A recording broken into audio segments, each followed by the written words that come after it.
ಪ್ರಸನ್ನತೆ. ಒಂದು ದೊಡ್ಡ ಮರ, ಒಂದು ಕಡೆ ಗೀಜಗನ ಮನೆ ಇರುತ್ತೆ, ಮತ್ತೊಂದು ಕಡೆ ಕಾಗೆಯ ಗೂಡಿತ್ತು. ಕಾಗೆಯದು ಸಾಧಾರಣ ಮನೆ, ಗೀಜಗನದು ವಿಶೇಷವಾಗಿತ್ತು. ಅದನ್ನು ನೋಡಿ ಗೀಜಗ ನಗ್ತಾ ಇತ್ತು. ಆಗ ಕಾಗೆ, ಮನೆ ಎಂತಂದರೆ ಮನೆಯಲ್ಲಿ ಮಕ್ಕಳಿರಬೇಕು, ನಿನ್ನದು ಹಾಗಲ್ಲ, ಕತ್ತಲು. ನಮ್ಮದು ಗಾಳಿ ಬೆಳಕಿನಿಂದ ಕೂಡಿರುತ್ತದೆ, ಇದರಿಂದ ಮಕ್ಕಳು ಚೆನ್ನಾಗಿ ಬೆಳೆಯುತ್ತವೆ. ನಾವು ಯಾರ ಕೈಗೂ ಸಿಕ್ಕಿ ಹಾಕಿಕೊಳ್ಳುವುದಿಲ್ಲ. ನಿಮ್ಮ ಗೂಡು ಚೆನ್ನಾಗಿದೆ ಅಂತ ಹೇಳಿ ಜನರು ತೆಗೆದುಕೊಂಡು ಹೋಗ್ತಾರೆ. ನಮ್ಮದನ್ನು ಯಾರೂ ಮುಟ್ಟುವುದಿಲ್ಲ, ಆದ್ದರಿಂದ ಅದೇ ನಮಗೆ ಸ್ವರ್ಗ.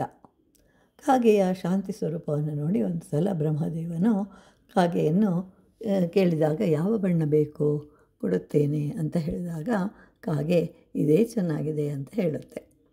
ಅಂದರೆ ನಮಗೆ ಯಾವುದು ಇರುತ್ತೋ ಅದರಲ್ಲೇ ಸಂತೋಷವಾಗಿರಬೇಕು ಅಂತ ಅರ್ಥ. ಅದು ನನಗೆ ರಕ್ಷಣೆಯನ್ನು ನೀಡುತ್ತಿದೆ ಅಂತ ಹೇಳುತ್ತೆ.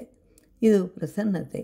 ಆದ್ದರಿಂದ ಕಪ್ಪು ಬಣ್ಣದ ಮಧ್ಯೆ ಇದ್ದಾಗಲೂ ನಾವು ಸಂತೋಷವಾಗಿರುತ್ತೇವೆ. ಇರುವುದರಲ್ಲಿ ಸಂತೋಷವಾಗಿರಬೇಕು, ಅದೇ ಪ್ರಸನ್ನತೆ. ಮನಸ್ಸನ್ನು ನಿಗ್ರಹಿಸಬೇಕು, ಅದು ಹೋದಲ್ಲೆಲ್ಲ ಹೋಗಲು ಬಿಡಬಾರದು.